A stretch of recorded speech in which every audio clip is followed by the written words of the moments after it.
TFA. What is going on, everybody? I hope you are all doing well. Are you picking? Is that do you hear that? Yeah. Maybe that's me. It was your fault?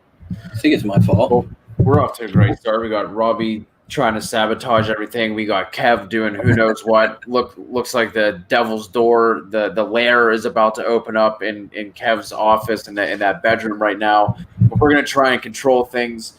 Welcome into the TFA pod. Tonight we're going to be talking about some training camp news, how to handle all of this that's coming at you. Do you listen to everything? Do you listen to nothing? And then we're going to talk some ADP price checks, looking at position by position. We all have one guy we want to talk about and bring to the table. So with that out of the way, Robby, how you doing, man? What's going on? Oh, just peachy, man. We are in full training camp mode. News coming out every day, every second, every hour. It's kind of a whirlwind to keep up. And so, yeah, man, it's just I think it's a fun time to be diving into this stuff. So ADPs are fluctuating, and I'm ready to talk about it.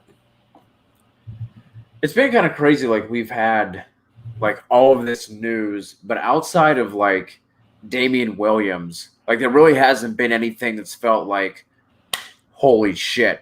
You know what I mean? Like, yeah. Like there really hasn't been like that major piece of news yet. We have a lot coming out. I think we're all thirsty from it, from not having, anything football related going on for so long. And now we're kind of all getting smacked in the face with it. Has there been anything that has stood out to you in terms of the news and, just anything along those lines? Yeah, it's like trying to separate like hype versus what's real and what sticks. I mean, they're hyping up players like Jake Butt and just these 4-string tight ends and Logan Thomas. Yeah, Logan Thomas is out there making plays, and I'm like, okay, yeah, that's fantastic. And if they're on my dynasty and fantasy rosters, I'm all in. If they're not, that's just hype. I don't believe it. So yeah, I mean, there's some of these injury scares. I mean, we've been really lucky with the Miles Sanders, with the Kenyon Drakes, hopefully, and then today with David Montgomery. It's like we'll see what comes out, but it sounds like that one might just be groin injury, severity unknown. But there's just a lot of we haven't had anybody other than Jalen Hurd and maybe another one that I'm missing out for the year. A top 20 pick here.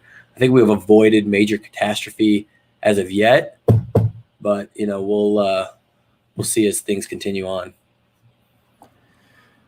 That David Montgomery news, man, that hit me. That almost got me. I almost just said, you know what, I'm done with 2020. Almost just threw my phone to the river and just walked away. Yeah, I made a trade in one of my leagues for Darius Geis and David Montgomery for a first and a second. This was about 2 months ago, and I was pumped up for it. Got the first blow with the Darius Geis news, and then I saw this news with David Montgomery, and I was just done. I was like, that's it.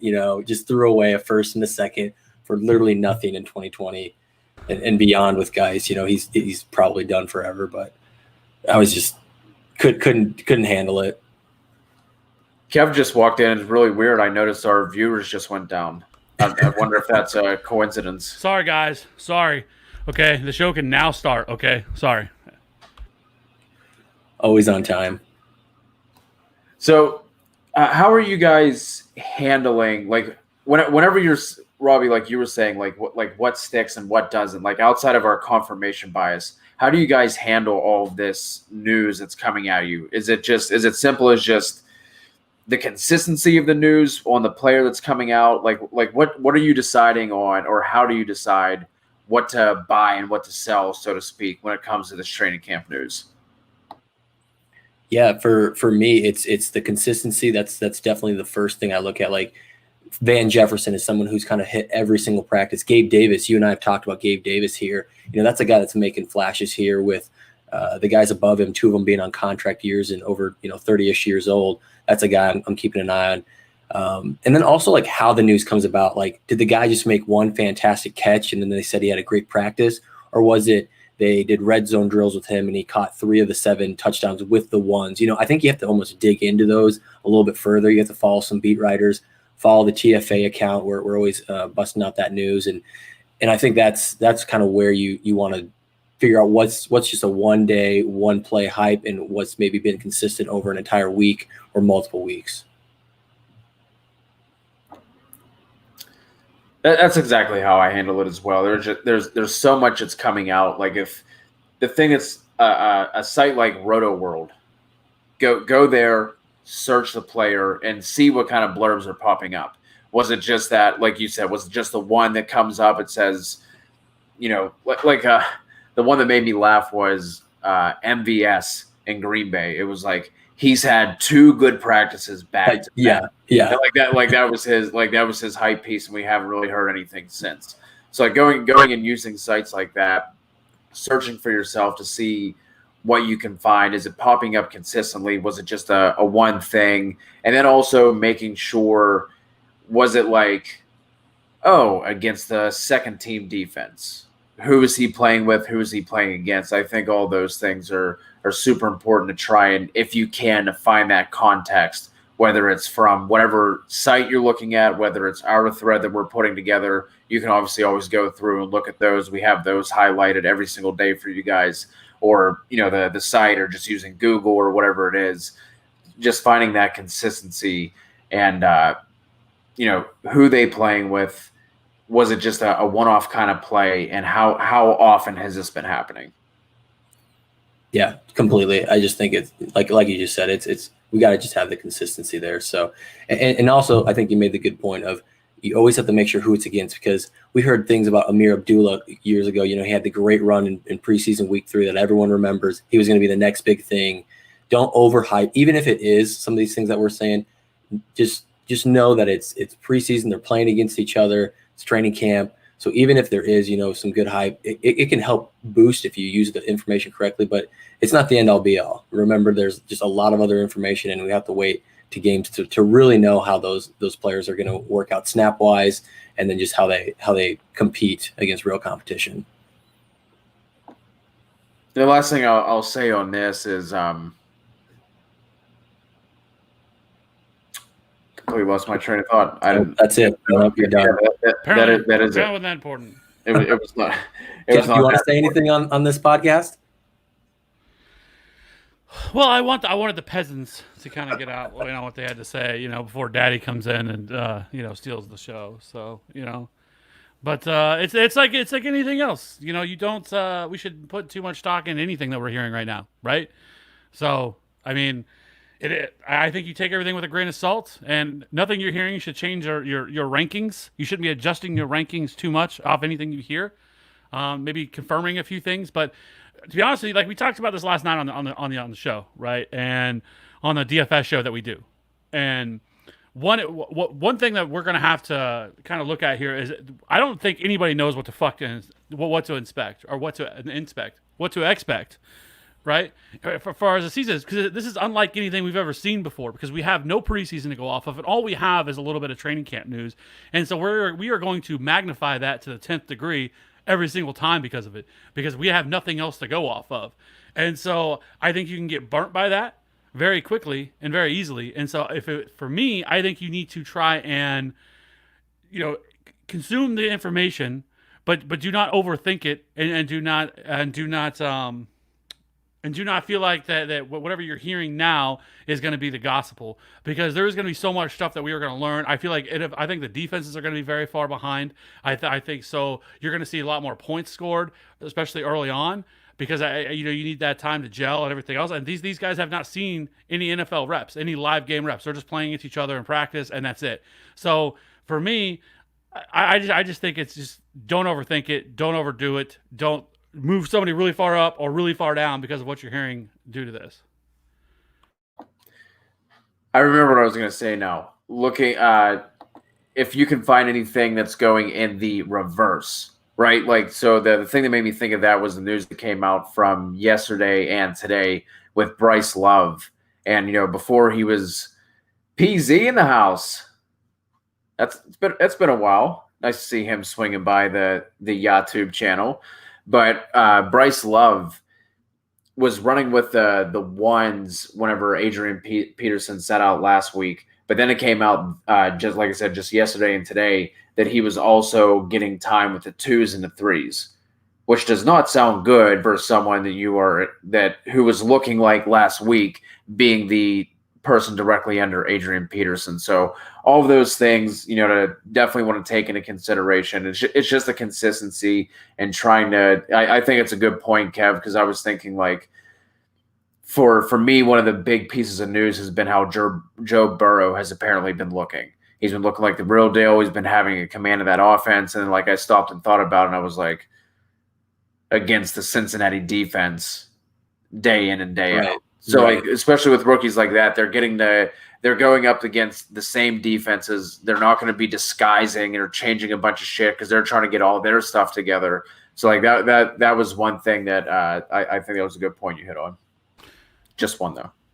Yeah, everything I hit on is perfect. But to be fair, like, even when there's preseason, we do it, right? The Amir Abdullah effect, if you will. Or don't you, like, I remember a few years ago, with the Chiefs, whenever they were all the reports out of camp and in the preseason that they were turning the ball over. And remember, as Patrick Mahomes has 13 interceptions, in preseason, and everyone was like, and everyone's doing victory laps over it, right? And we're getting victory lap season now, and with just goddamn training camp happening. Like, people are taking their victory laps around here off stuff that they're hearing from a beat reporter. And it's crazy. It's like, see, told you guys, and I'm like, bro. It's training camp. Like, simmer down. And so I don't know. I think again, we're going to overanalyze it because we have nothing else to talk about. Very true. All right, let's move on. Let's get into the meat and potatoes of this here show. Like I said, we are going to go over an ADP price check, kind of see where everything is sitting right now. We're going to be using 4for4's ADP. Like I said, I think we've noted before, it's 6 different sites that they take data from. So kind of get an aggregate there, get some different opinions across some different places. So we're going to start off with the quarterback position. Robby, why don't you go ahead and kick us off? Who is someone that you want to talk about with their ADP? Yeah, I think I'm going to buck the trend a little bit here because every podcast I think I listen to, and I'm sure most of them, always advocate for wait on QB, draft QB 10th round or later. They're not about the early round QB, and I agree with that for a lot of reasons. But I think this year we have a player that's going a little bit later than the top 2-3 rounds that I think can finish as a guaranteed top 3 quarterback, if not push for the number 1 quarterback, and that's Dak Prescott this year. And I think, if you just look at last year alone, people underestimate how good of a year he actually had because they try and put actual, Cowboys production on there, and they forget to separate the fantasy out of there. I mean, Dak had 4,900 yards, 30 touchdowns to go along with, 350 yards, and ended up being QB2 and actually paced out per game as QB3, just behind Lamar and Deshaun Watson. And so if you just have that as a baseline with Amari Cooper banged up a little bit, Michael Gallup, out for a couple weeks, 53-year-old Jason Witten, running routes out there. I just think that with an increase of CeeDee Lamb, kind of rounding out that trio of wide receivers, a healthy Cooper, you have Blake Jarwin, who's an obvious upgrade over Jason Witten. I just think that the sky's the limit now for Dak. So who was already a QB2, 3 on a weekly basis. And then, on top of that, you add in the defense that got a little bit worse. They're going to have to pass more. Like, they lost Robert Quinn. They lost Byron Jones, their top corner, and their top, not their top rusher, but he had the most sacks last year. And so they're going to struggle a little bit more on defense. There's a lot of new faces. I think they have 4 new starters. So they're going to have these growing pains. And so, yeah, if you just add all that up together, I think Dak is locked up in that top 3 QB. He's not in this QB tier that we're currently drafting him at in the 4th round. We're drafting him around Watson, Wilson, Murray, in the 4th and 5th round. And I think that is just too low for a quarterback that in my opinion, should be a top 3 lock and could be 2 or quarterback 1. So I think at middle of the fourth, late in the fourth, and even early fifth in some drafts. That is just a really good position to just lock up. You don't have to stream the position. You don't have to play around with who's got the better start. Plug and play. Don't worry about it. Set it and forget it. Kev, what are your thoughts on the early quarterback approach? Right now, Dak is going at 407 according to 444. And like Robby said, right after that at 409 is Russ Wilson, and Deshaun Watson is going at 410. Are you going to be willing to pull the trigger on Dak in the fourth, toward the end of the fourth there? No. I mean, listen, I love Dak. And I have Dak ranked I think I have him at QB2. I actually have him ahead of Lamar Jackson. So I'm expecting a little bit of regression from Lamar Jackson, but I think they're all in the same tier. I think they should all be in the same tier, and I think that's fair. I think that's a very fair point. I have no problem with that. But Patrick Mahomes is being overdrafted. Lamar Jackson is being overdrafted. And I will never, ever draft a quarterback before probably the 6th round. It will never happen. If Dak were to fall to the 6th, fine. I'd love that. But there's no way I would ever draft a quarterback in the 4th round. It just doesn't make any sense. I think the position, that we're looking for, there's still not a huge difference between Dak at QB3 and really getting Russell Wilson or a couple of these other guys like Matt Ryan that's going later, or even Matt Stafford, who was a top 5 quarterback through the first 8 weeks last year, who's going almost in the 10th round. So to me, it just doesn't add up, and I would never do it. If people do, and people are going to, fine.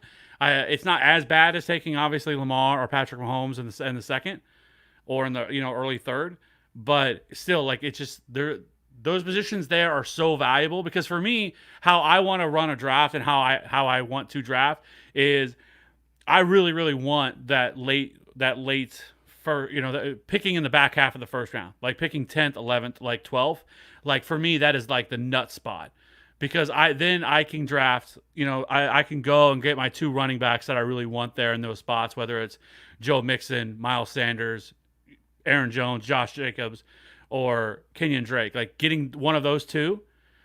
And then I can go wide receiver for the next 3-4 rounds, because I have my 2 workhorse backs that I got that now I'm happy with. And now I just hammer wide receiver for 4 rounds. And then I might consider, a 6th, 7th round, depending on where my team looks, depending on the roster construction setups and everything like that I would maybe consider a quarterback. But I have never drafted a quarterback before the 10th round, ever. I normally draft a quarterback in the 14th or 15th round.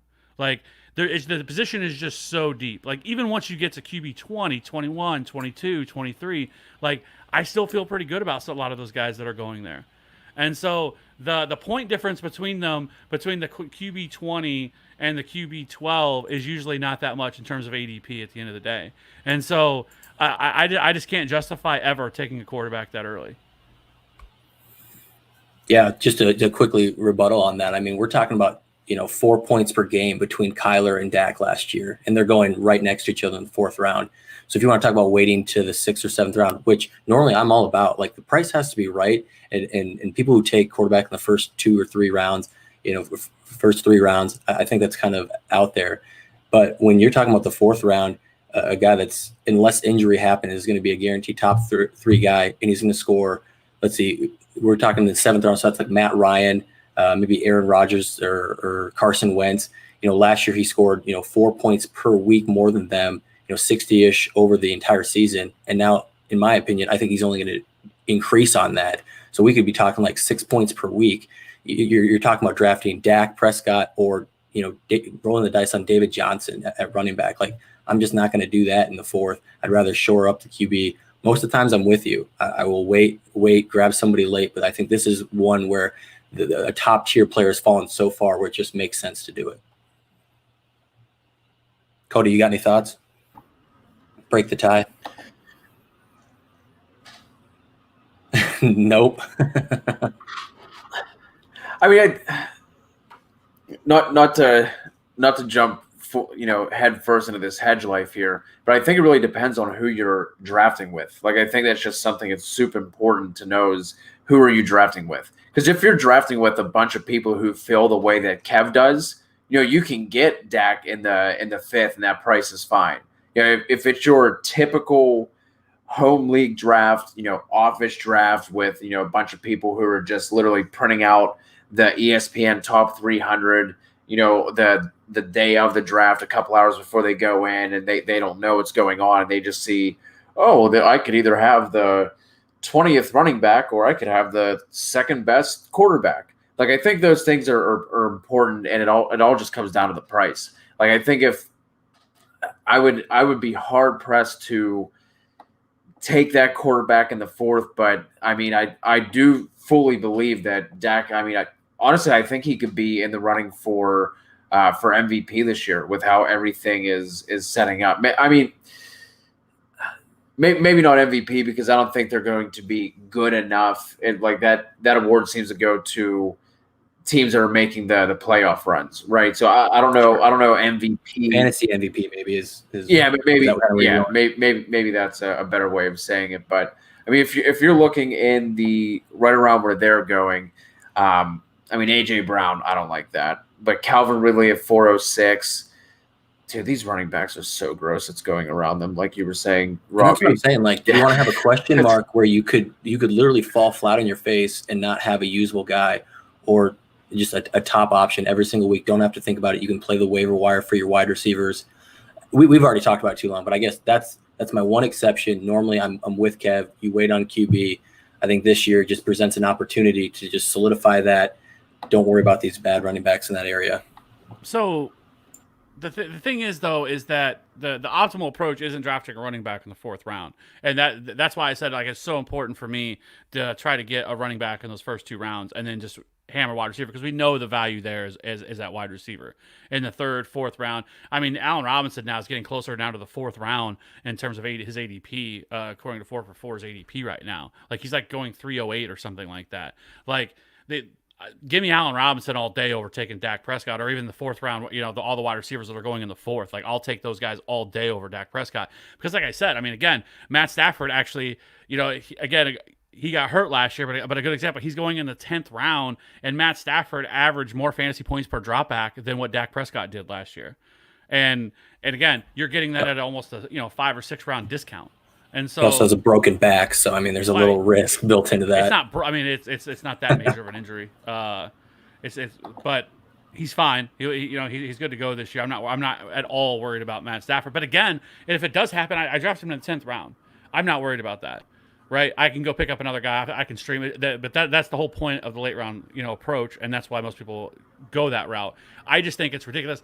Dak Prescott, for me to draft him, would have to fall like 5th, 6th round, and then if he did, I was okay. Now that's a value that now maybe then I could consider taking him there, maybe. And I still probably wouldn't. I still probably would go a different direction because my mind is not even thinking about taking a quarterback or a tight end in a 1v position anywhere before round 10. All right, we gotta move this along. We're already 20 minutes into it, and we are still on our first player. Kev was talking about not drafting anyone until after the 6th round. I'm going to bring up a 6th round quarterback that I want nothing to do with, and that is Josh Allen at QB7 in the 6th round. I personally can't do it. Kev, we already kind of know what your feelings are in taking the early quarterback. I'm sure there's no way in hell that you're taking Josh Allen in the 6th. Robby, I'm not entirely sure of your thoughts on Josh Allen, but how do you feel about him there at QB7 in the middle of the 6th? Yeah, I just stumbled upon him actually in my home league auction draft, and he was just a late guy that I got in like this. I don't know, one of the last nominations. I don't know how he fell that far. It was for like $4. So like that price was obviously way better. But yeah, man, that's a player that just has a lot more risk for me. And so if you're talking. Just repeating basically everything Kev said, if the risk is there and we're talking about 6th-ish round, 5th round, I don't want to do that. I'd rather wait and play that upside guy. That I do like Josh Allen as a fantasy option. He obviously is going to be better with Stephon Diggs coming to town. You hope he would. He can't get much worse of a completion percentage. But just echoing, kind of reversing my statement now on a player that I don't feel strongly and I'm not as confident on, I would rather wait for a different quarterback in that specific case. Yeah, last year I happened to look at his FF calculator ADP at this time last year. It was QB20 in the 13th round. and now all of a sudden, like, I think at QB7, you were buying him at his absolute ceiling, and like I don't see a big jump for him. I don't see a lot of room for growth. So that's just something that I cannot do whatsoever, especially in the sixth with all the different, especially wide receiver with that being so deep going around there. I would even take some tight ends over him. Kev, who is your quarterback you want to bring to this ADP price check? Who are you scanning on the barcode, buddy? I just think Aaron Rodgers is still being overdrafted, despite the fact that he's going as like QB 12. Like, I just don't see what people see in him this year. I don't think anything's going to change from last year. They did absolutely nothing to upgrade this offense. Actually, you still have it's Devontae Adams and Aaron Jones, and that's pretty much it. Like, Allen Lazard is just a guy. Marcus Valdes-Scantling is the same thing. Like, they did absolutely nothing to try to help out Aaron Rodgers, and I think that they're going to be exactly what they were last year. They are a run-first offense. They are not a team that wants to go out and throw the ball a ton, and so I don't know what people see in Aaron Rodgers, and I think at this point he's just more of a name at this point. Had they went out and done more to upgrade this offense over this offseason, I would definitely be interested in that. Because, in years past, we're talking about Aaron Rodgers as a guy who goes as a top 3 quarterback every year. But now I just can't do it.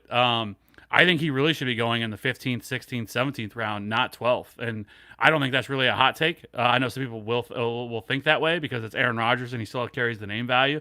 I still think Aaron Rodgers is a good quarterback. I don't think he's dust. But they just don't have the weapons, and I just don't think there's the volume is going to be there for him and this offense for you to get that kind of production out of him. So, I think he takes a little bit more of a step back this year. And like I said, if anything happens to Devontae Adams, it is going to be a long season for this team because, like I said, they're a team that wants to run the football. They are not a team that wants to go out and air the ball out, and that's just not what I'm looking for in my quarterback. So I would much rather just wait a few more rounds and grab some other guys. But I just don't understand that. I still think he should be going later than what he is.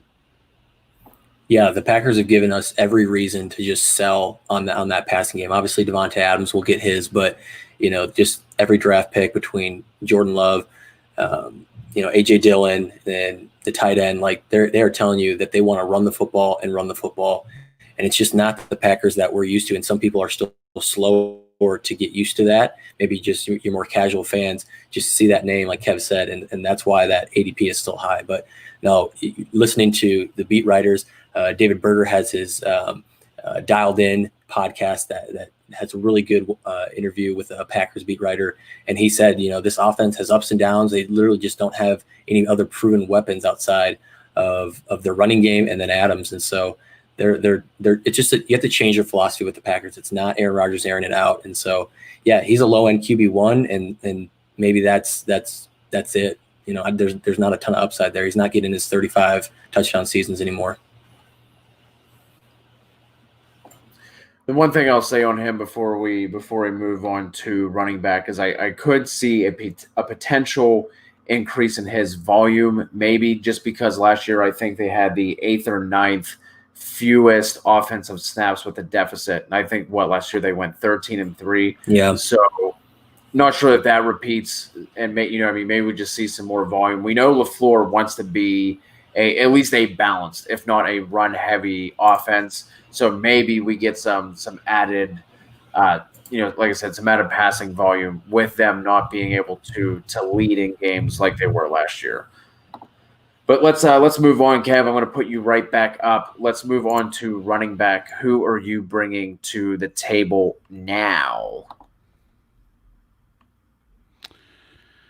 Well, I think any good fantasy analyst or fantasy gamer should we've sort of hit on this recently, but I think some of these guys we could talk about that we should be removing our take lock from, right? We go all off season, we look into these guys, whether you like them, you hate them. I know there's been people that didn't like Clyde Edwards-Helaire coming out as a prospect, and I've seen people that still, for whatever reason, don't like him for the Chiefs. And I know there's a lot of people that think that he's being overdrafted right now, going early second, almost into the first round. And I think history tells us that he's probably going to be a stud, right? Like, he's probably going to end up being, regardless of what you think of him as a prospect, being in this offense with Patrick Mahomes, like nobody's stacking the box against Clyde Edwards-Helaire. Okay, it's not happening. He's not going to see a stack front. He is going to be, he's going to be what, the guy's third, fourth option most defenses are even going to be thinking about. No one's going to be So for me, like I just it's gonna be really hard for him to fail. And now with Damian Williams gone, like it's really hard for me to see him. Like that's why I think he should be in most people's top 6, top 7, and I think that's bare minimum. That's like the lowest he should be for people because it is absolutely wheels up. But there's other guys past that. Like for me, like Ronald Jones, like I went all offseason really hating Ronald Jones, and I still don't really like Ronald Jones, okay? But I'm a big enough person, and I'm a smart enough person to try to be fluid in the way that I look at this and the way that you analyze the game and what's happening, and understand that Ronald Jones is going to be a thing in 2020 and is going to be the lead back in Tampa Bay, and that holds value. I don't think he's going to be involved in the passing game as much as other people think he is. I don't think that's going to happen. I think that's Dare Ogunbowale's role. However, I still think that getting him in the 6th round, that's too good a value to pass up there. The lead back in this offense is likely going to be able to score some points and put up some points. So something like that. And then another one for me was Zach Moss, who I hated coming out. I hated the hype. I didn't hate the players as much as I hated the hype on him. And it sounds like he's going to be the man in Buffalo. And, I think that he's essentially almost killed Devin Singletary. And I think at the very least he's going to get the goal line work. He's going to get touchdown opportunities. Obviously, Josh Allen has a say in that as well with what they do with him down there. But I think he gets probably 15 touches a game, and I think he's a better pass catcher than Devin Singletary, and he's going in the 11th round.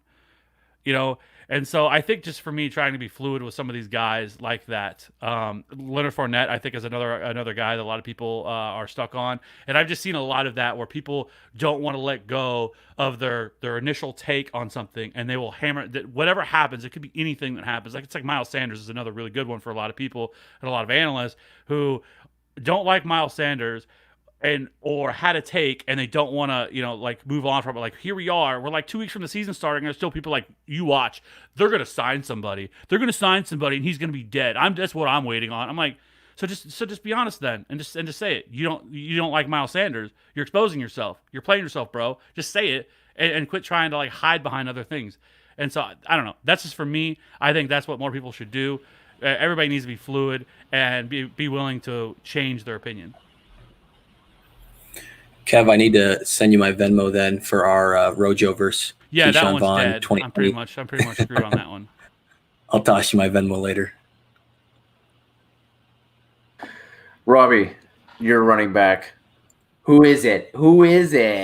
Yeah, so Tom and I just did our bus for the Dino Show last night, and so I'm going to repeat a little bit of what I said there, but my bust right now for a running back, and this is like you want to nail your name to a take this year. It's Melvin Gordon going at running back 18 is just irresponsible drafting, honestly. Like this was before he had like his little rib injury, which I think he's back from, but this is a guy that joined a team that we talk about signs with the Packers and what they're going to do. All signs point to the Broncos wanting to pass the football with Jerry Jeudy, KJ Hamler, Noah Fant, obviously. They bring in, Albert O. They want to throw, and they want to throw often. Not to mention, it's a split backfield now. Like Philip Lindsay beat out Royce Freeman. We forget that he's an undrafted free agent that beat out 3rd round pick Royce Freeman 2 years in a row. After he did the first year, people were like, no, Royce was a little slow. He'll come back. No, he did it 2 years in a row, was the back, and he's not going anywhere. He's still we've seen sound bites come out that it's going to be a split backfield. So you look at Melvin Gordon's history, he's basically lived off of his workload. He's had so many carries where it's gotten him into that fantasy relevance and the receptions as well. So his efficiency is horrible. He's only had one season over 4 yards per carry. And with the offensive line that they have, they lost their center, who was the 9th graded center by Pro Football Focus. They lost their right tackle, who was an opt-out. They lost their right guard. They're going to have 3 new offensive linemen coming in. They're one of the worst-ranked offensive lines going into 2020. So if you look at that, you look at they want to pass the ball. It's a split backfield, and he's going at running back 18. Like, this is just complete irresponsible, even in PPR leagues, where I do think he'll get more receptions than Lindsay, but just can't do it. Just can't do it personally. I am going to piggyback off of that, and I'm just going to bring in the entire 3rd and 4th round running backs that are going off the board right now, because I'm not sure I can really get behind any of them, but this is just how things are going in drafts right now. So here are the running backs that are going in the third and the fourth.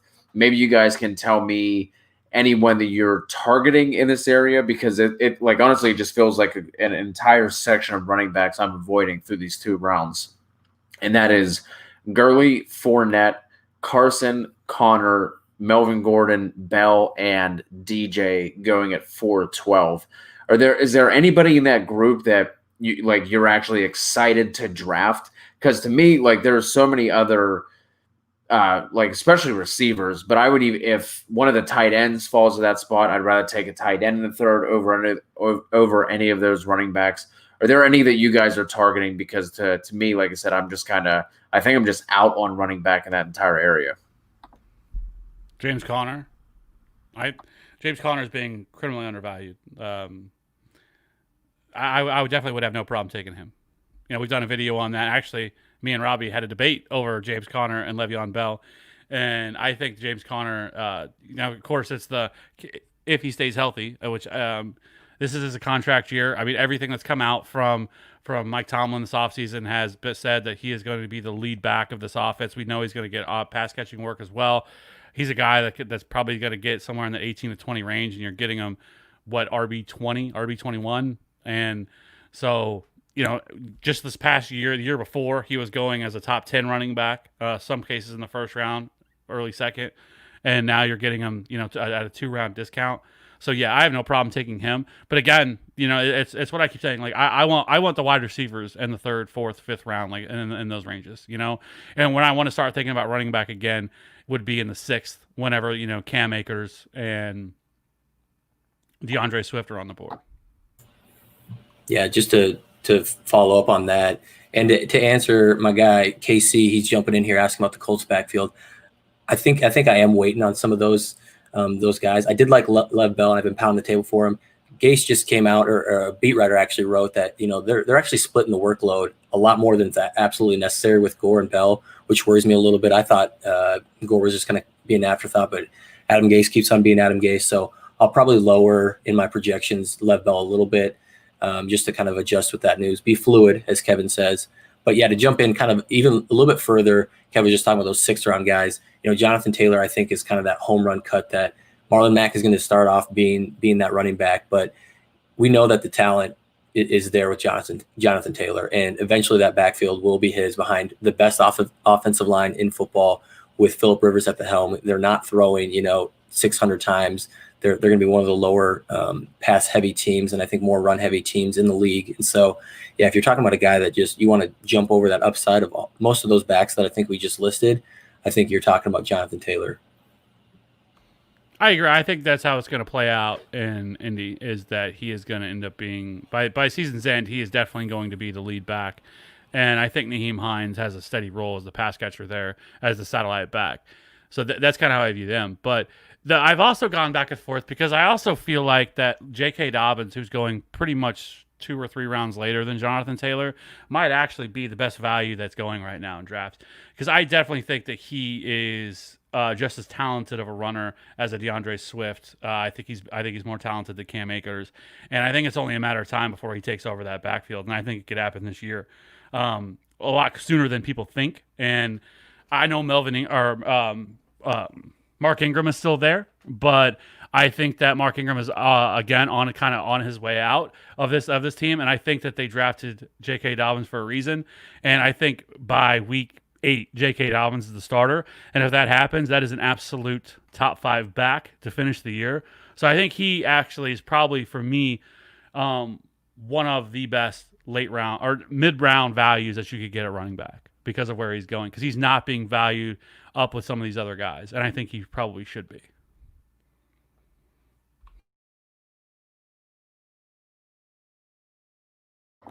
So for ADP purposes, you have Jonathan Taylor going in the mid-5th. You have Marlon Mack going at 806, and then Nyheim Hines is falling all the way to the 17th round. So that's ridiculous. He should be going, especially if you just go back and look at Phillip Rivers in the last 3 years and how much he targets his running backs. Like, that is absolutely ridiculous. He should be going so much higher. Like, he should be like 11th, 12th round guy, not a 17th round guy. yeah, that for this year, the only thing that not necessarily worries me about Jonathan Taylor, because I know he can absolutely do it. He can absolutely just ball out and force the coaching staff's hand. But I think that's what he's going to have to do on a consistent basis to be able to take over that backfield. Because from all indications, again, have to take everything with a grain of salt, but these have been the steady reports we've been seeing, is that Marlon Mack is he's at least holding him off. He's at least not making it so obvious. It's like, okay, Jonathan Taylor is the unquestioned guy starting, week 2 or anything like that. Kind of with what we're starting to see a little bit with Cam Akers and the Darrell Henderson situation. And then the other day you had the report coming out that Nyheim Hines was just everywhere and just catching everything around him. So for dynasty purposes, like I said before in one of the training camp videos, you draft Jonathan Taylor, you put your head on your pillow, and you sleep like a baby. But for this year, this is a confusing, not necessarily confusing, but it's a muddled backfield, because I think all 3 of these guys are going to be involved in some extent, and it's just going to be I do think it's a case of when Jonathan Taylor beats him out, but I don't think it's going to be, like Kev was saying with J.K. Dobbins, like week 8, maybe something like that. But that's just. So I think I think Jonathan Taylor and J.K. Dobbins, which I think Jonathan Taylor probably has a little bit more of a role early on than J.K. Dobbins, but I still think J.K. Dobbins is going to get 10 to 12 touches per game. But I think they're both kind of feel like Nick Chubb rookie year type plays, right? Where it's going to take them some time to really take over that backfield, because that's what happened with Nick Chubb. He started the year kind of getting just sparingly opportunities, and then they finally got rid of Carlos Hyde, and he just took off the second. And I feel like that feels more like in line with what Jonathan Taylor and J.K. Dobbins are probably going to be. I love Jonathan Taylor as well. Like, I think he could be the most talented back in this class, but for this year, it's going to be a little bit tough with Marlon, because I do think Marlon Mack he's definitely going to have a role this year, and maybe more than what people want to believe. But I think at least at least at the start of the season. But I think as the season goes by, but taking them in the 5th round, like that, you're losing, because I'd rather take a wide receiver, instead of taking Jonathan Taylor and just a regular redraft. Like I would rather take a wide receiver than Jonathan Taylor, because I don't want to have to wait until week 6, week 7 for that pick to pay off. I mean, to be honest with you, the smart move would probably be in a regular redraft to let somebody else take him. Hope he starts out slow like that for the first 5 or 6 weeks or 3 or 4 weeks, and then you trade the guy, and then you trade for him, because his value is going to be lower at that point. And you can get him for much cheaper. Absolutely. All right, so speaking of wide receivers that we would rather draft, we're going to move on to the wide receiver position now. I'm going to kick things off, because I need you guys to talk to me. Maybe it's the pessimistic homer in me, but I just don't know. Like, I don't have a clear feeling on Juju Smith-Schuster this year. He's currently going at wide receiver 14 in the 4th round, I believe.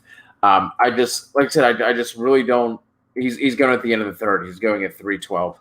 With Juju, I just don't know. I just don't know how to feel about him. I think it's partly a Ben thing. I think it's partly we have never seen Juju have to operate as the unquestioned guy, and I don't see anyone that's going to be taking a lot of attention off of him on the outside.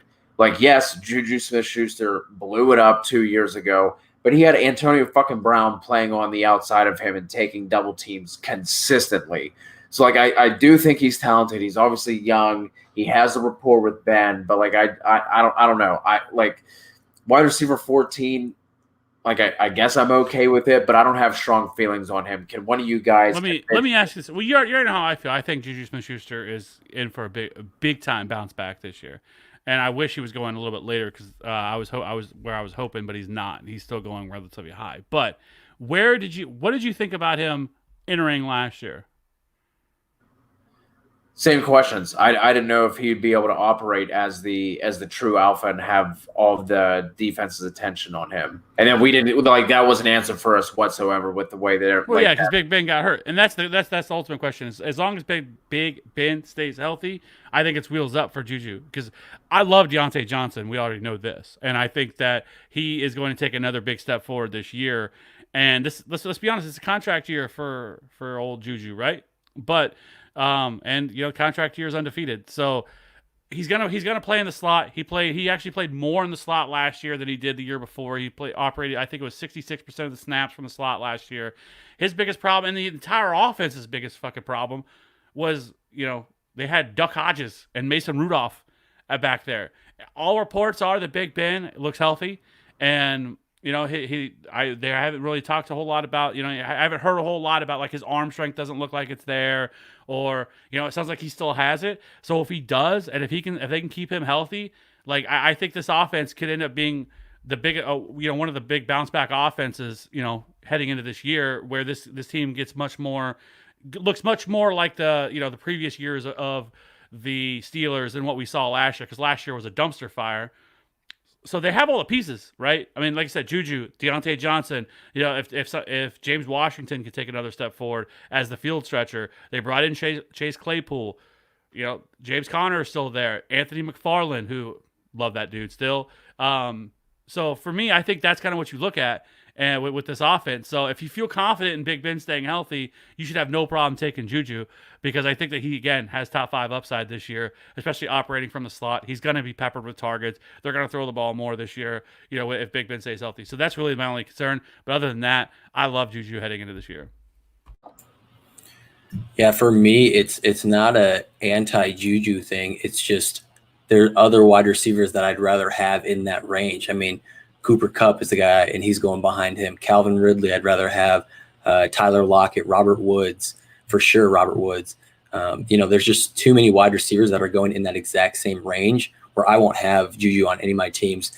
He's kind of that, I wouldn't say boom or bust, but he definitely, we've seen the risks now with him, and we've seen what he can do at his peak. So where does he finish in between there? Is it kind of in the upper echelon, 120, 130 targets? Can he get up there? Or is he more just the 115, 110 targets where, they're trying to involve some of these other weapons that you just named a little bit more, because they have a ton of these weapons, and maybe it's not like, just one is taking him down, but just, death by 100 stabs there. It's just all of them taking a little chunk here, 60 targets here, 70 targets here, 80 targets there.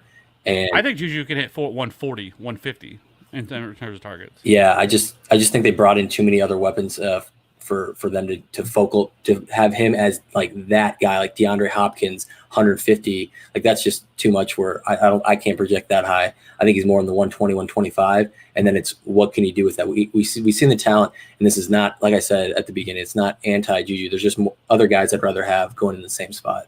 For me, it would be I definitely would rather have Cooper Kupp. I am super high on Cooper Kupp this year, like everybody else should be, and that's probably Calvin Ridley. I mean, they're going to throw 620 times, man. Like, I want to talk about someone who can get 130 targets. True, but he's also. But we've had this discussion with Calvin Ridley, and my thing with Calvin Ridley is this situation isn't any different than it was last year. None. There's absolutely nothing different here in this scenario. But he never got those targets. They threw the ball a ton last year, right? And I mean.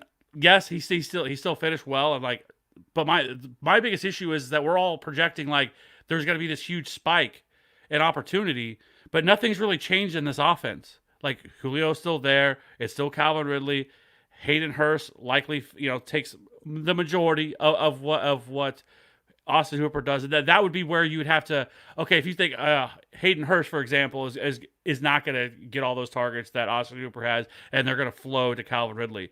That would be about it. Other than that, I don't know where this huge bump is coming from, because they were already I think number 1 in pass plays per game, or top 3 in pass plays per game. So where's that extra volume coming from for him to get that high, for him to continue to get that high for Calvin Ridley? I like Calvin Ridley. Don't get me wrong. I think I have him at wide receiver 16, but I would just rather have Juju Smith-Schuster, where I know he is the unquestioned one in that offense. He's still going to command the highest target share, and you cannot say that about Calvin Ridley. So that's my issue. That's the only thing with Calvin Ridley. Like, I'm a little more hesitant on Calvin Ridley than I think other people are. I don't think I'm too low on him. Like I said, wide receiver 16, but I would just much prefer Juju over him. Yeah, they're close for me, so I'm not going to argue one way or another. They're close. I'd probably just take that upside in that passing offense. They're probably going to throw 60 more times, and I just think that the upside's there. So we can hit the next guy, Cody. I don't know who's going next. Well, why don't you go next, Mr. Antsy Pants? Absolutely. So you guys know I love Robert Woods. I would love to sit here and talk over the same talking points I think I say on every single pod about Robert Woods, but I've said it all, and I don't want to bore people. So I'm going to switch it up a little bit, go with another guy I'm very high on, because I feel like you guys are saying, people aren't worth these ADPs. We've had a lot of don't draft these guys. I gotta bring us back up here, guys that we should draft, good value guys, and Terry McLaurin is just that. Like, you want to talk about guys that are just absolutely undervalued right now. Terry McLaurin, you can get him what? I just saw the ADP and I forgot already. We're talking like end of the 6th, early 7th round, which is just crazy for the upside that he can have. We want to talk about guys who can just be the target hog in their offense. I mean, if you're not talking the elite guys in the top 5 or the top 4, then this guy is right there going to get 130-ish targets because they don't have anybody else. They have rookies and Antonio Gibson, AGG, and they have Steven Sims. Steven Sims, who is a good player, right? But that offense is going to run through Terry McLaurin. I honestly don't have a ton to say about him.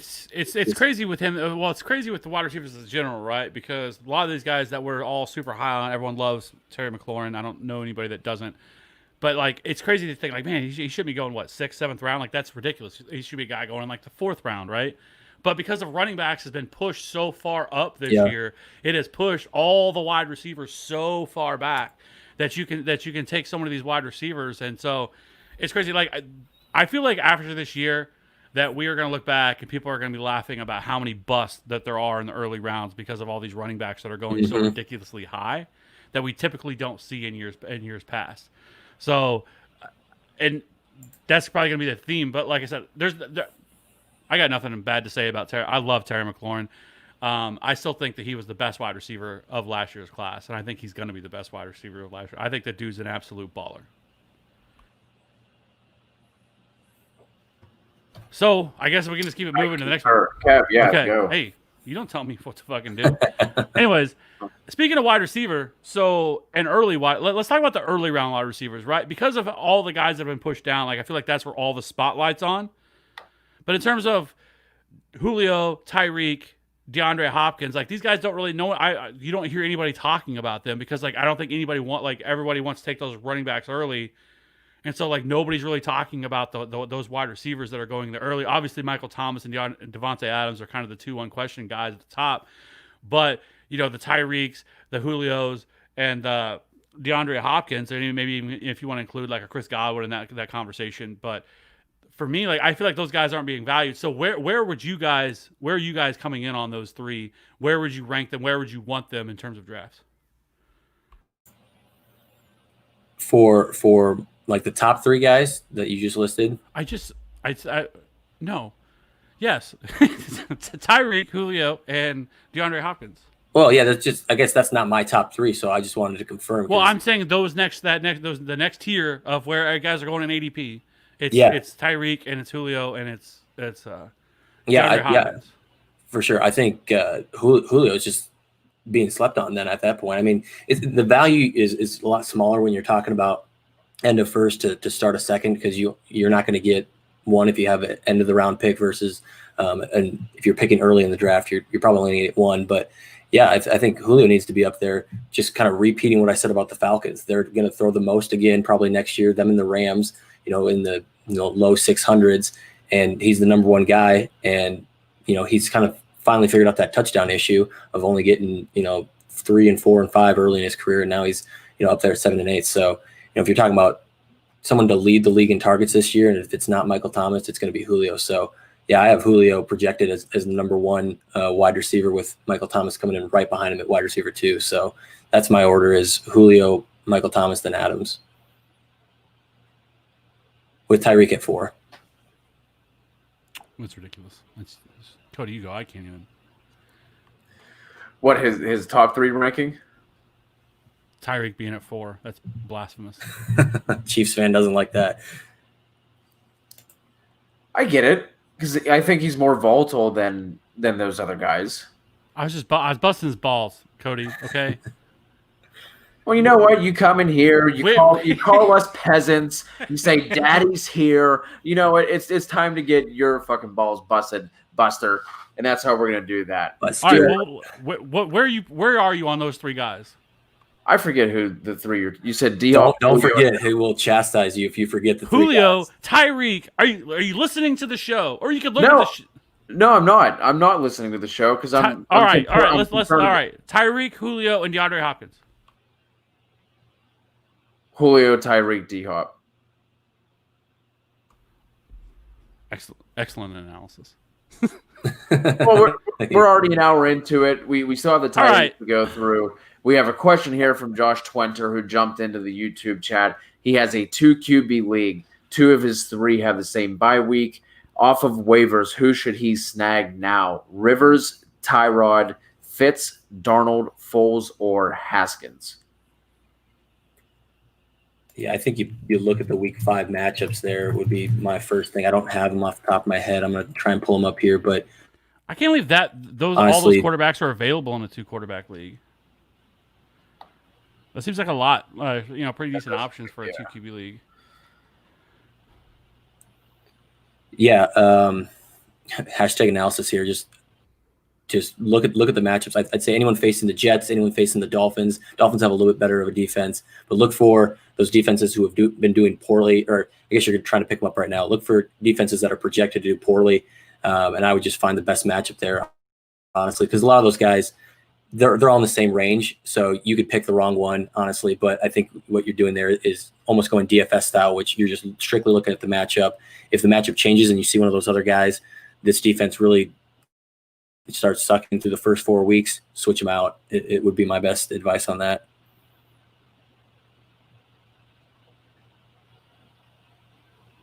All right, so all right, to answer this a little bit more clearly, the Chargers play the Saints on Monday Night Football, Week 5. So for Tyrod, then you have Phillip Rivers who's going to be playing the Browns.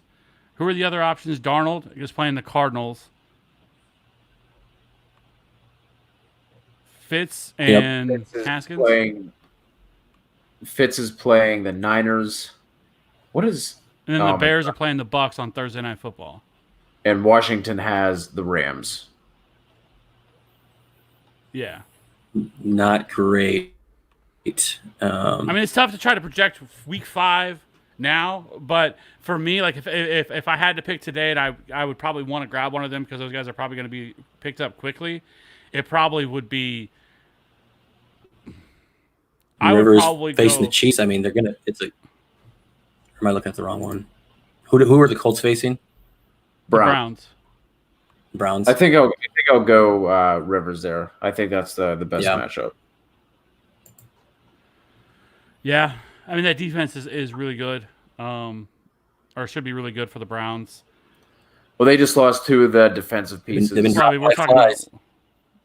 I honestly, I think Darnold is also pretty interesting though. Going against the Cardinals, they're going to have to score points. They're going to be in negative game scripts. So they're going to have to be throw the ball a ton in that game. Like I could talk myself into Sam Darnold as well, but it's tough to trust anything with Adam Gase. So yeah, I'd probably go Rivers. For me, it'd be either Rivers or Darnold for me. You're gonna get a bunch of DGAF balls from Fitz going up against the 49ers as well. I guess that also depend on how penalized you get for interceptions as well. Yeah. All right, so let's move on to the tight end. Robby, why don't you throw someone out here? Who do you want to talk about a tight end? What ADP price check are you checking? I'm a little nervous to bring this one up after how well the early QB one went. Kind of dipping back into that same well and saying, I'm all about the late round tight end, and that works well if you hit the right guy, right? If you got the Darren Waller last year, you were stoked. But Most other guys didn't quite. If you were thinking Ian Thomas was going to be that breakout, nope. Jonnu kind of got there, but not quite. This year, Kev loves Jonnu. I love Blake Jarwin. You love Chris Herndon. I think those are 3 awesome guys to go. But if you want to just lock in a guy and not play the stream, not worry about it, set and forget it, I think it's okay to go these other positions early, how far back they're going. And at the end of the second round, if you can sneak George Kittle, if you have that swing pick and you can take him at the 301, maybe even 302 spot, I think George Kittle needs to be seriously considered there. This is a guy who was outpacing Kelsey last year, obviously got hurt for a couple weeks there, and now we have nobody at wide receiver. Debo is questionable for week 1. Brandon Ayuk is out. Jalen Hurd's done for the year. So we're talking Trent Taylor and Tavon Austin are leading that wide receiver core right now. Now that can change for sure, but remember, Ayuk's still a rookie. Garoppolo has eyes for Kittle. Like first, second, and third option is Kittle. So, Kittle only twice last year had under 54 yards and only 4 times had less than 6 receptions. So, I mean, that's just consistent. How many times are these, even if these tight ends start to hit these late round guys, they're going to have 4, 5, 6 weeks where they're 3 for 34, 4 for 30. They're going to have a lot of these dead weeks. And Kittle is just a guy that I think is always going to be consistent and then will give you boom weeks. He's got to fix that touchdown problem. He only had 5 last year on 85 receptions, but I do think he fixes that this year. They up that TD percentage a little bit. So yeah, taking Kittle with that 301, 302, if you're able to sneak him, I'd even consider him at 211. When you can kind of flip around and get that running back at 302, depending on how your draft goes. He was going to be wide receiver 7. He was pacing as wide receiver 7 if you want to just compare him to wide receivers. So if you look at where those wide receivers are going, that's basically where they're going. So he should just be considered in that mold as a tight end that you won't have to worry about. You won't have to play the waiver wire game and waste a roster spot on a backup or anything like that. Just plug and play. I'm going to advocate for Kittle there.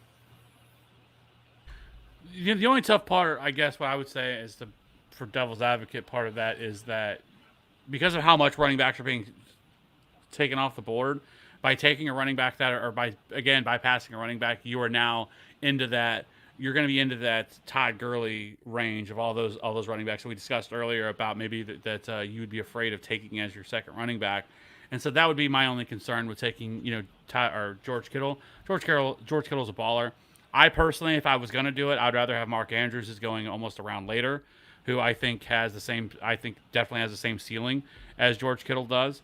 And if I can get him around later, and again, take those 2 running backs and then grab Mark Andrews, and then because of how much wide receiver has been pushed down, then you can still grab so many talented wide receivers later. And so that is kind of the way I look at it.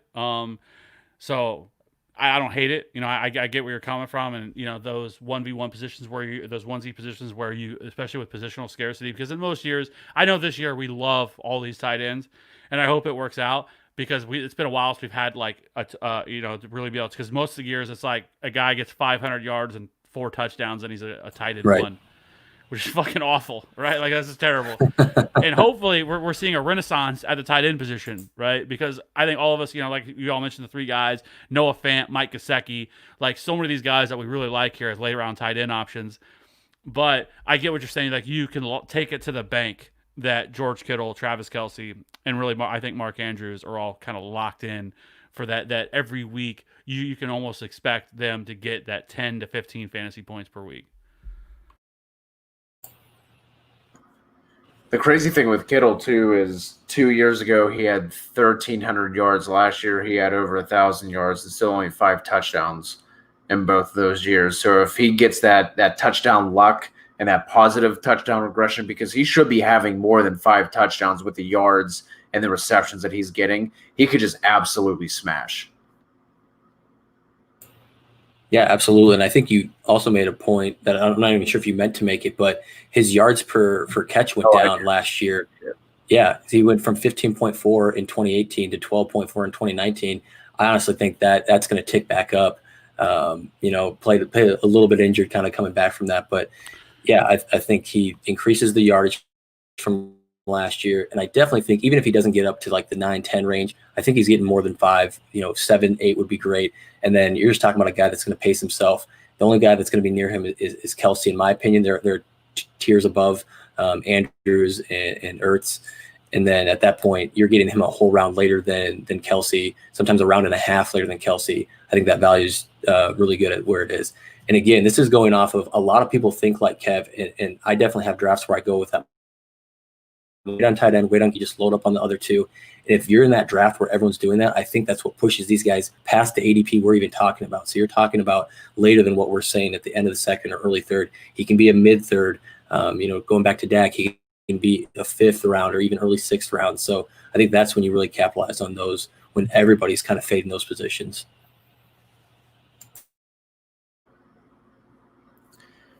So Robby brought up the point of we've been negative. We've been talking about all the guys that we don't want to draft at their ADP. So I'm going to switch up my answer. I did originally have Darren Waller written down here. He's going in the 5th round. I can't do that, so I'll just leave it at that. But the guy that I will talk about that I do love his ADP, love where he's going, and that is tight end Mike Gaseki at a tight end U at Penn State, going at tight end 14 at 10-11. If just look at what options they have, they're going to be playing from behind a bunch. I don't think it's going to matter too much whether it's Tua, and that's not looking super likely at this point, but especially if it's Fitzpatrick for the entire year, just all those DGAF YOLO balls.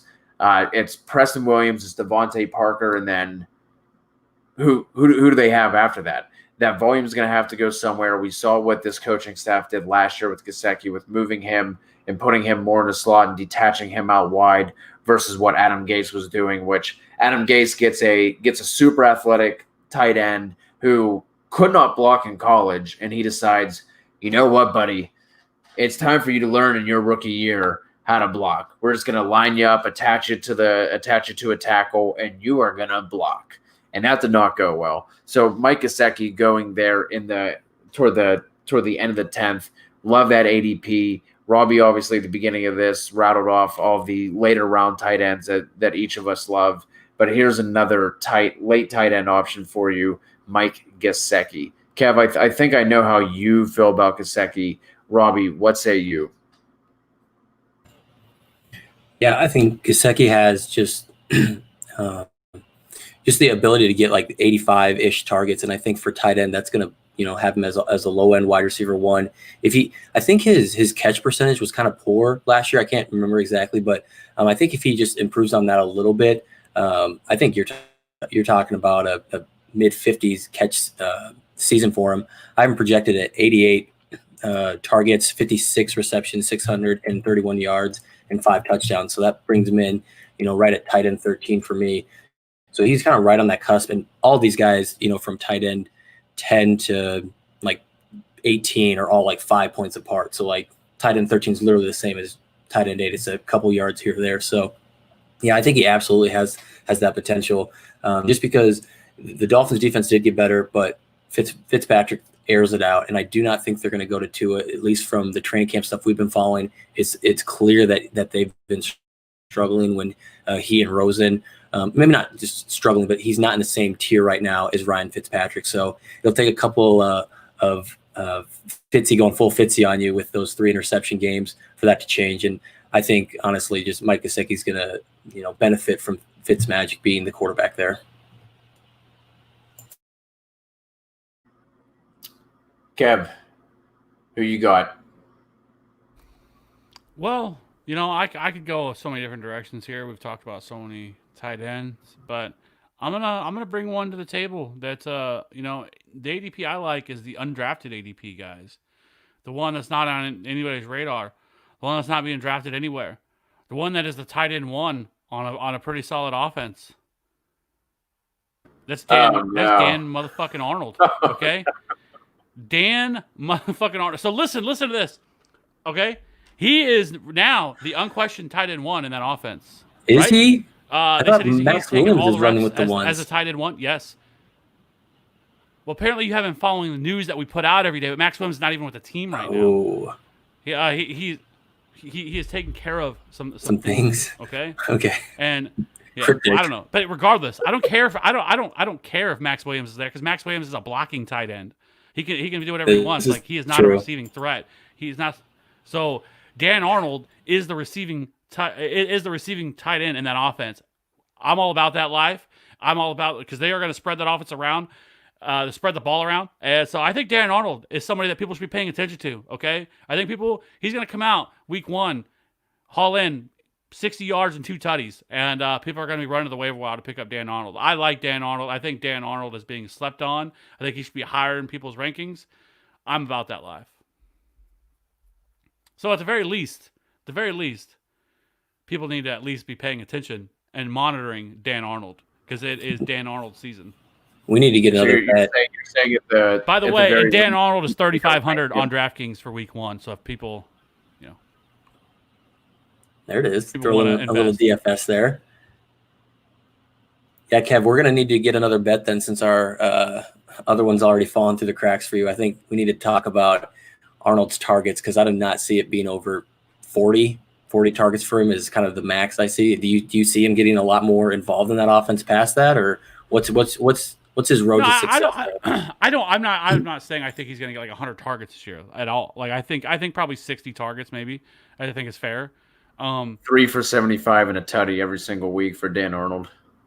Listen, he and in all reality, he's not somebody that I would draft, but he is definitely somebody that I'd have on my radar. And certainly if I'm streaming tight end on certain matchups, like he's somebody that I would have some interest in because I do think that he is going to have somewhat of a role in this offense. Again, I think he is going to be the receiving tight end. He is a super athletic dude, and his biggest problem when he was in New Orleans was, they not being good. No, that was not. I think it was some of it was. I think they had said that he every once in a while he would have lapse in his concentration and he would run the wrong route, and so obviously that did not sit well with them. But I mean, they picked him up off of restricted as a restricted free, or once they dropped him, they picked him up through waivers, and I mean he caught on pretty quickly late last year. I think he had 2 touchdowns in like 2 of the last 4 games.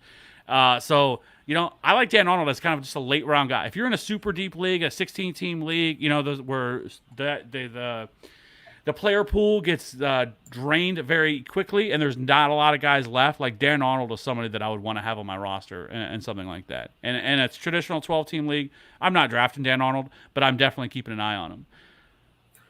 Yeah. I'll talk for Scoop here. He's asking about Hayden Hurst. Hayden Hurst is a guy that, I could have easily put down on this list as some guy that I love where he's going, honestly. He's down at tight end 11. We're talking 10th round. So I've seen some people reach for him, and that's the only times where I miss out on Hayden Hurst. He's a guy that, just we've already talked about the Falcons offense like 3 different times tonight, but they're going to have 620 targets. And after Julio and after Calvin Ridley, it's a huge drop off. And so who's going to fill that void? And Matt Ryan loves his tight end. If you want to talk about a more athletic version of Austin Hooper, honestly, what I think is a better player than Austin Hooper, that enter Hayden Hurst. And so, yeah, I think he's going to get, 85-ish targets and just, ball out with Matt Ryan, who loves his tight end. So if you want an upside guy that you get late, maybe not as late as we've been talking about with some of these other guys, but like maybe a mid to late kind of round guy that can easily finish, top 6, top 7 in tight end. Hayden Hurst, the guy for me. Love that. Yeah, Hurst is going in the 10th round in 10-team leagues, and he's going at 809 in 12-team leagues, which I don't mind. But if you draft him at 809, like you are saying, like for sure that he is just stepping into that Austin Hooper role, and he's going to get the same opportunity and the same target, which I definitely believe he can. I think he's definitely the more athletic tight end versus Hooper, even though their combine results don't bear that out as much. But if you watch them, I just think Hayden Hurst just moves better. Matt Ryan has already come out and he said on a couple of different occasions that that's something that really jumped out to him, was just how well he moved and his athleticism. So Hayden Hurst is definitely somebody to keep an eye on. And this is another instance where I feel like in your home leagues, in your general, Buffalo Wild Wings, just grabbing the stickers and just looking down the list of your ESPN top 300, that he might go later than this tight end 11 spot. So I think in your home leagues, I think he's going to be a better value than where he's currently going at 809.